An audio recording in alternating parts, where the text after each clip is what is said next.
I want to thank everybody for joining us today for our very first Category Palooza. It's really been built as 3 hours of insights to help you build stronger, more impactful category strategies. We've created Category Palooza in partnership with our friends at ProcureAbility. So my name, for anyone who isn't aware of procurement, my name is Philip Eidson. I'm a 20-year procurement practitioner turned, I think I was a provider for a while, and then turned media and doing a lot of work in terms of really trying to help move forward the profession. And we do that through a number of different avenues, such as a podcast, such as virtual events like this. We do a lot of writing, just lots of ways to try and help move the profession of procurement forward that we all love. You're going to see me today jumping in and out of sessions on the stage throughout the day. I may be driving some slides. My colleague Pip, who you see the little box on the screen, is going to be driving some slides as well. And I'll also be in the chat alongside the session. So I would really encourage you to make the most of the chat as we all kind of drop in and out of there. Let's see, you'll also see Betsy, who we're just talking to there throughout the day. Betsy is VP of Customer Success at ProcureAbility and is my fellow stage runner, I think, today for our festival. We'll be making sure that everything runs as smoothly as it can possibly run as far as a virtual live festival goes. So let me hand over to you, Betsy. We're going to go through in fact, let me do the lineup today, and then I'll let you take it from the lineup. We have we have 5 different sessions throughout the day. We're going to start by talking about procurement data, getting the most of procurement data. Yeah, and if it's going to be the next slide, there you go, Pip. So we're going to start by talking about procurement data and how we get the most of it. We're then going to go into a discussion around how to manage complex services categories. And we're using contingent labor and engineering and construction services as kind of the vehicles to go through that conversation, because I think it's one of those categories, those complex services categories are some that we often trip up over, especially when there isn't necessarily defined owners within our organization. And what is the actual, given that, what is the role that procurement plays? We're going to be discussing category management in inflationary times, which I think is really critical right now with all the cost increase requests that I'm sure that everybody is getting across their desk, probably on a weekly, if not a daily basis. We then have a module, like a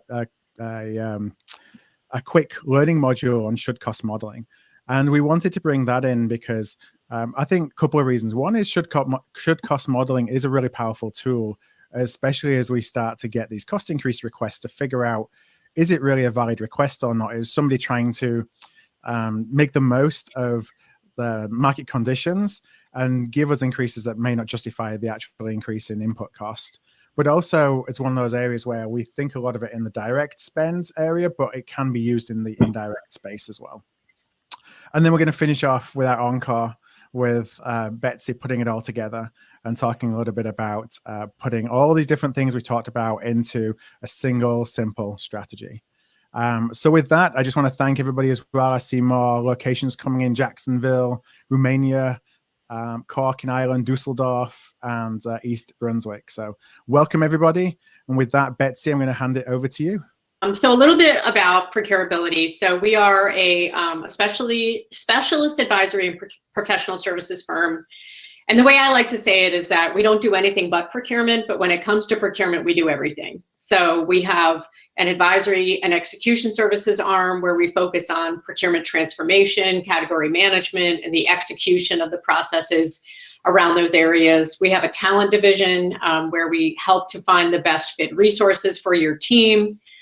We offer analytics both on a platform basis where we actually can run analytics projects for clients, but then also analytics as a service.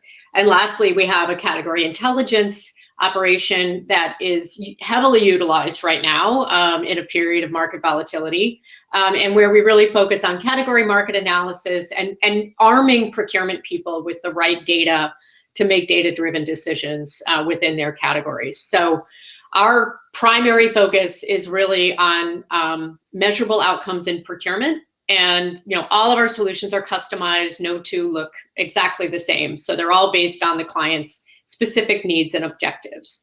So we're delighted to be here today with Art of Procurement, and super excited to dive into our Festival of Category Insights. So why don't we move to the next slide? So the first topic that we're going to tackle here today is one that I know a lot of procurement organizations struggle with, which is data. I don't have enough data. I have too much data. I don't have the right insights from my data, and I'm not really sure what to do with it. And so I want to bring in my colleagues, Joe and Nick, who are going to help us today as we talk a little bit more about defining what really is the problem with procurement data? What sort of impact does that have on your organization? And then most importantly, what can you do about it? And this is all based on, our experience as a procurement services provider. And, so we hope to kind of tell some stories along the way too, to really make it feel more relatable. So why don't we move to the next slide? And so Joe and Nick, I'm going to bring you into the conversation now. So, maybe you could help with really defining what do you see in your experience as the problem with procurement data? Maybe Joe, I'll start with you, and then Nick, you can chime in. Sure. I think one of the things that most everyone would be familiar with is we are swimming in data. It's everywhere. It's constantly coming at us. There's just the sheer amount of information that is available to us from our systems, from our suppliers, from the market, from any source that you can think of. It's stunning. In fact, they've said that at the end of 2020 there were 44 zettabytes of data that existed in the world. Wow. It doesn't sound like a lot in and of itself, but since none of us are really familiar with what a zettabyte is, and I did have to look it up, that is 44 trillion gigabytes of information. And they say that 94% of that exists in a virtual format. It's all just online. It's data that we need to be able to absorb. So out of all of that information, the challenge that we have is being able to extract insights from it. What is that signal to noise? How do we use the data in order to actually be effective? How can we get that information, get something useful out of that sea of data that's out there? And that's, I think, the first place that we struggle with. The second is in using that information. So people think the data is just going to tell them what they need to know. So they'll look at the data and they try to figure out, well, what is the story? What is the narrative? What am I hearing from this? And the reality is that's the wrong way to look at it, because the data by itself, it's just sitting there. It's static. It's individual points of facts. It's individual bits of information. It's not going to give you insight by itself. That's one of the challenges that we face in trying to pull that together. And then the third area is, with all of that information that's come in, how you process data, how you gather data, what you do with it, how often you need to look at it, all of that has changed. So if you're still doing things the same way today that you were doing 10 years ago, if you're looking at indexes on a quarterly basis and saying, yep, well, our input costs are good, or maybe they vary just a little bit, or you're only talking to your suppliers once a year, to see if they've got anything new for you and reviewing any issues that have happened in the last 12 months, you're behind. That you are going to be missing opportunities. You're going to have problems that you don't anticipate. You're going to be blindsided continually. That's going to be, that is going to be an issue for you if you don't adjust to the times. Right. Yeah, no, I think that's a great point. And I guess, Nick, I'm wondering if you have anything to add. I mean, Joe kind of went through, what was on the slide here, but do you have any specific, in your experience, like what have you seen clients struggle with when it comes to procurement data? I mean, frankly, I've seen just a couple pitfalls with clients. So the first one is obviously analysis paralysis. There's just too much data.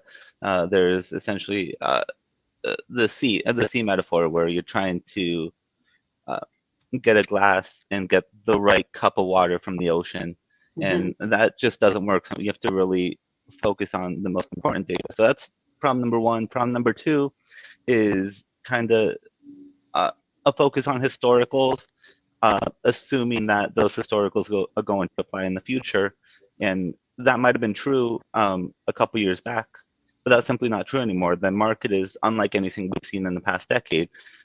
We're looking at all of these changes happening. We're in an inflationary environment as opposed to a stationary one. And so when we look at the estimate of for example, when we look at the estimate of inflation this year of potentially 10%, even if half of that 5%, that's still 5 times what we've seen in the past couple of years. And so essentially all boils down to data is going to be a little bit wackier, a little bit more difficult to parse our head around. And so to be effective, you really have to hone in on what's the question I want to answer, what's the data that would give me that answer, and how do I parse through and how do I effectively use it. Right. Yeah, definitely. And I think that, you know, I mean, in our experience as procurement people, you know, we've probably experienced just like an absolute mass probably in the last 2 or 3 years. Like in the last, more has happened with the technology and just the whole science of data over the last 2 or 3 years that probably happened in the 20 years before it. So I think some of this is like, we're sort of playing catch up with the technology and the capabilities, but also we are trying to figure out as procurement people, what of the methods that we used to always rely on can we still use in this new world? And which ones do we need to perhaps refresh or even just completely discard? So why don't we move on to the next slide, and let's talk a little bit more about, you know, well, how do these problems impact procurement organizations? And again, Joel, I'll start with you. I mean, what has been your experience in terms of, you know, when we talk about we have too much data, we don't really even know what we're trying to get from the data. How does that impact procurement organizations today? Sure. I think one of the first things that we see in people's reaction to the sheer amount of data is they think that they need to process all of it. It's related to the idea that the data is going to tell you what you need to know versus you having to figure out what you're trying to solve for. So people, you know, we've all called it analysis paralysis. It's just people spend an excessive amount of time digging through the data, trying to extract some sort of an insight, but really getting lost and heading down rabbit holes, looking for a particular needle in a haystack and just not really finding what they're looking for. You know, flip side is where you have people that look at all the information and throw their hands up and say, well, there's nothing, I can't even deal with this. I can't find what I'm looking for. There's too much that's here. And that oftentimes, I mean, both lead to missed savings opportunities, but that one definitely does. You know, working with a client today, right now, we looked at some of their contracts around their freight handling. So where they're working with their particular trucking company, they have certain things on contract. That contract was set a couple of years ago. What we found is that the supplier is doing other things for them that were not part of the original agreement. So they don't have any negotiated pricing on it. They weren't even really aware that those services were taking place, and they're not being done in an optimized manner. There are better solutions that they have available for it, but they just were not aware of it because the sheer amount of data that was coming in from the supplier. If you think about, you know, how many individual lanes most companies have as they're moving trucks around, no one looked at it that closely. No one really dug into it. And we're seeing, you know, significant savings opportunities just by getting that back under control. You know, you're not going to hear from your suppliers if you're not engaging with them, if you're not being able to dig into the data. The suppliers will come to you with ideas, but if you're not familiar with the data, if you're not digging into it deeply, you don't know how to evaluate their proposals to look at it and say, well, is this really value add? Is this a win-win or not? You know, I've had another client, they've had one of their suppliers come to them, again, inflationary environment, but they've had one of their suppliers come to them and say, hey, you buy the same stuff regularly. We can lock in 6 months of inventory for you right now. We will manage it. We will not charge you any cost for storage of it. We will hold it for you and do it and everything that you can possibly need. If you're willing to lock in, because we're seeing that prices are increasing, you know, significantly over time, are you willing to do that? It's taken a little bit of time to scrub through the data, even just to be able to evaluate the offer from the supplier, which was made in good faith, because that supplier is, I mean, they're trying to fill their own volume, of course, but they're also recognizing that there's an issue and trying to help their own customers, my client, out. But without being able to dig into the data and truly analyze it, they don't know if they should say yes or no. You know, I think a third area that we run into is around making data-driven decisions. We all talk about that. We all want to be able to do that. but it's a challenge if you're not actually familiar with the data. I worked with a client a few years ago where the work was a cultural transformation to move them from call it a gut-driven decision-making model, very much shooting from the hip, to one that was data-driven. And it was putting in the right metrics. It was conditioning people to understand what they meant, what they were being evaluated against. Really, the idea was that everyone would have the ability to understand how what they did tied to either the top line or the bottom line. But I got one of my favorite quotes given to me from a client during that, which was, well, Joe, if we wanted to do this, we would have done it a long time ago. Or if this is how we want to run the company, we would have done it a long time ago. It's like, well, my response was, well, that's why I'm here, because this is the way your leadership wants to. Yeah, because you didn't. Yeah, no, I think that's a great point. And, one of the things that is kind of we talk a lot about what does it mean to be a good category manager, and just this wide array of skills that you need to have to be truly effective as a category manager. And when you consider that, a lot of it is relationship based and being able to build relationships and work through problems. But we can't overlook the analysis piece of it. And, I think that there's a temptation sometimes as people rise in their careers to say, oh, I've got a team that can do that for me. I don't really need to, dig into the details of the data. I don't really need to dig into, all of the ups and downs of, which suppliers are we using and how much are we spending with each and how are they performing and, what are the other sources of supply? Because I've got teams, that kind of arm me with that data. But, and I don't know, Nick, I don't know about you, but like for me, if I'm not in the details, it just doesn't really land with me. So there's a temptation sometimes, as we become more important to an organization, to kind of let other people do some of this work. But, it's really important that procurement people don't lose the capability to analyze, don't lose the capability to read data and understand what it's telling us. So just curious if you have anything else to add about that, or anything else left on this slide. No, that's exactly it, Betsy. It's all about credibility. By having that muscle to know what's important and to validate the strategy. That way, it's not just about having the credibility to bring down costs. It's about having the credibility to recommend value, and value is about more than cost. Value is that fundamental mindset shift where you get cost savings, you get better supplier relationships, you get stakeholders on board, internal business stakeholders that don't want to see supply shortages, that don't want to see product changes or emergencies and wildfires. They just want everything to go smoothly. And so when you demonstrate value, you build that credibility, you get leadership, you get the business to say, yes, we love what you're doing. And even if we have to move away from pure supply chain efficiency, what you're doing with building that resiliency, that supply chain resiliency, there's always going to be a bit of a contrast between those two. But if you get the right balance, that's where you get that sweet spot.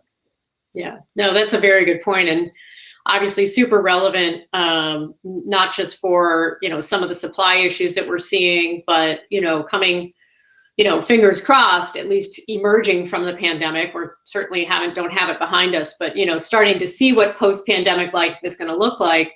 And, what kind of supply chains, do we need to have, and how can we use data to help us, really make those decisions? So a lot of this has really just been kind of context setting for the next slide. Pip, if you want to move forward one. So we want to really spend the rest of our time in this session talking about, okay, so what do I do about this? We've established that there's a ton of data out there. We don't start with the questions that we have for the data. We don't start with, what is it that we're looking to get from the data? We kind of look at the data and try to solve it. We talked about the fact that maybe there's a little bit of procurement 101 that we've gotten away from, and also that, there's temptations to kind of allow the tools and allow, some of the analytics teams to do the work for you instead of, kind of really rolling up your sleeves. So what do we do about all this? So Joe, again, I'll start with you. What are your thoughts on how organizations can better equip themselves to make the most of their procurement data? Absolutely. Yeah. So when you get a data set, particularly as one that you haven't really dealt with before, there is always a little bit of value of just poking at it and just understanding what's there, understanding what the fields are, kind of just getting your arms around what the data is. And that's fine when it's the first time you're looking at something. But when you're actually trying to deal with data, the important thing is to start off with, what are you trying to solve for? Spend the time up front. In classic consulting speak, what are your hypotheses? But it's very true. What do you think you're going to find? What are you looking for in the data? What are you trying to extract? What are the insights that you're actually looking for? And once you know what you're looking for, then you can figure out how to structure the analysis in order to address the data to be able to extract those insights from it. You don't want to do as we said up front, you don't want to do the opposite. If you just look at the data, it is just this massive ocean of information as far as the eye can see. You don't know if it's a mile deep or a mile wide. You're just stuck in the middle of it. But if you know what you're actually solving for, then you can actually get to the point of what you're looking at and verify or reject the hypotheses of what you're looking for. Simple things. It sometimes can be very, very simple. I mean, just looking at the data and trying to understand why were things happening. Come up with your hypotheses, and then it lets you go in and test for it. Working with a client, just looking at their telecom data. They have weird random spikes in usage that they can't really explain.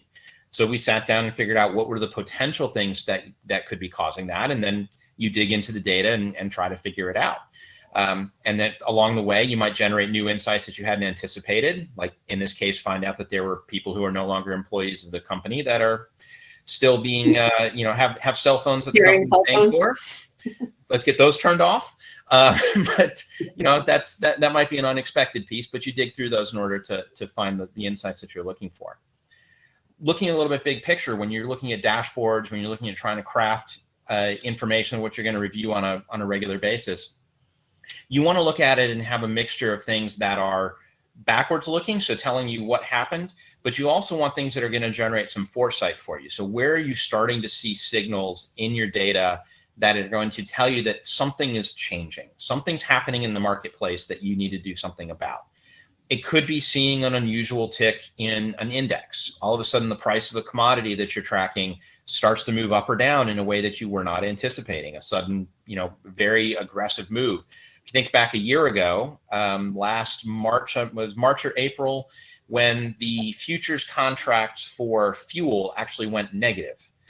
That was not something anyone ever would have anticipated or had any idea really how to address. Obviously, it's not the way now. If you deal with fuel, you understand the price is quite a bit higher than where it was 12 months ago, but fine. Where do you see that in the data? Where can you find some of those signals that give you an idea to say, hey, we need to go explore this because there's an opportunity here that we can drive value that we want to be able to get in front of? An example would be Toyota. They were one of the first people to recognize that there was an issue with semiconductors. They did what they needed to try to get in front of that in order to get supply of chips so they could maintain their production. And they were successful for quite a while, although even they now have fallen where they've said they're needing to cut their production by 40%, again, simply because those chips are not available. It's just that the global supply chain tipped too far to the idea of efficiency instead of over resiliency. And this last year is just, I'm sure as everyone knows, it's just battered supply chains to the point where, we're struggling to be able to get back in front of that. I think those are great points. Sorry, did I cut you off? No, go ahead. Okay. I think those are great points. I think what I keep coming back to, and I remember feeling this at the beginning of the pandemic as well, when, we were seeing all these supply shortages and all these issues with, pricing all over the place, and people, what felt a lot like gouging in certain instances. And, I remember I was actually doing an event around that time and getting, emotional sounds like a strange thing to say, but just getting very passionate about this idea. A lot of procurement 101 here. There's a lot that again, sometimes we sort of let the tools and let the teams do it for us. But when it comes down to it, we need to really, get into the data, dig deep into it, take the time to, as you say, understand the signals. If I'm looking at the data and I'm seeing numbers moving around and I don't know what those numbers are or what them moving around means, then I don't know nearly enough to be able to be effective with that data. Nick, I'm curious what your experience is as well, kind of being on the ground today with clients. Are you seeing clients that are implementing some of these solutions, or what do you see that they're doing effectively that others should be able to replicate? Yeah, so frankly, I'm seeing a bit of a correction. So over the past, couple years in a stationary environment, we've seen index-based contracts on a decline. They've become less popular. People have sort of moved away from them, and now the value of index-based contracts are really going to shine through, because that's one of the most effective ways to have that bi-directional price management, to have that sort of tracking to the supply chain curve. So that's one thing I've seen. I love the Toyota example that Joe provided. And actually, so Kevin Fitzgerald had a question, what tools did Toyota use that gave them the future insight on the electronic component shortage? Essentially, it was visibility into the supply chain. So a lot of people look at their main suppliers, maybe their tier 2 suppliers. Toyota had a culture where they looked at tier 2, tier 3, even tier 4.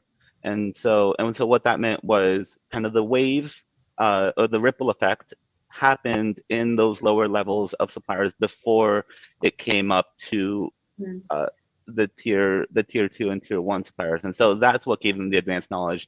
And so once they saw that, they could be like, okay, let's increase our inventory levels. That's another thing we're seeing. We're seeing a couple of different techniques and tactics come back into the forefront: vendor managed inventory, disaster management, collaborative supplier relationships, all this bread and butter stuff. But it is really going back to the basics of what makes a good category manager, what makes a good sourcing professional. It is basic. Some of these are very basic stuff, but it is things that maybe we've become a little complacent about. Yeah. No, and I think that's really, for me, been, something that I've returned to over and over again over the last, couple of years, is that, whether it's, reaching out to your suppliers and determining, how they can help you gain the insights that you need. I think sometimes we overlook the supplier visibility because it's almost like we don't want to really admit that we don't know ourselves. So we don't want to turn to them as a source of data, but I think, looking at our suppliers as a source of visibility, helping, using them and their insight to help us make sense of the data.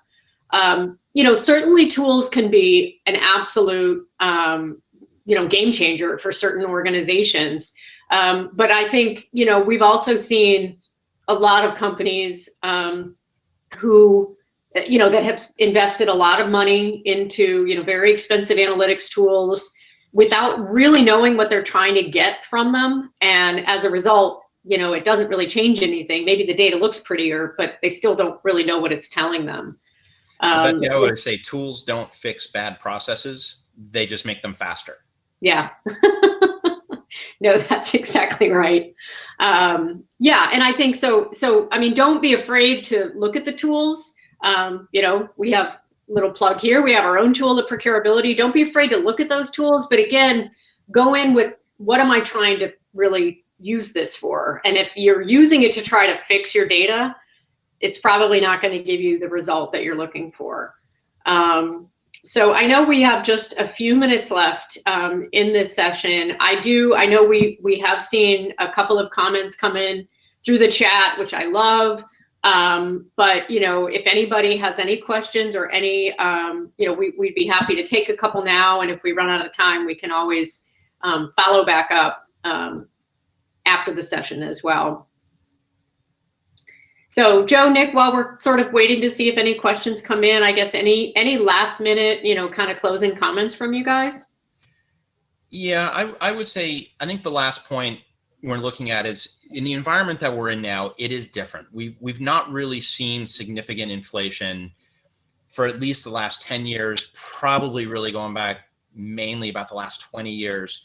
So we need to get in front of that and think about some of the different tools well, tool is not the right word there, but think about the different ways that we can measure value and add value as a procurement organization. It's not necessarily going to be about dollars and cents. And while a lot of stakeholders don't like talking about cost avoidance, that is something that needs to be part of the discussion. Doing index-based contracts and index-based pricing is going to be something that's going to come back in and be a little bit different. Looking at your supply chain holistically, understanding where are your suppliers, where are your suppliers, where are you producing things, where do you have opportunities, where are you exposed that you have risks that you may not be anticipating, where do you have opportunities that come across that? Really, can you take that total cost of ownership perspective? So it's not about just getting that widget for a few cents less, but it's making sure you're getting widgets today, tomorrow, next week, next month, and taking that perspective so that your company can continue to function and to focus and to execute the way that they need to. That's really where there's going to be value that procurement's able to drive that is different from what we've done historically. Right. And Nick, I see you put some comments in the chat. If you want to put a little voiceover to that, I like that. It's very simple, but really powerful. Yep. So I mean, that's basically a good mantra to follow. Is data is just like the raw numbers, the indexes, the data sources. But then you have to convert that into insight, which is what does this mean? How does this impact me, my category plan, my sourcing project?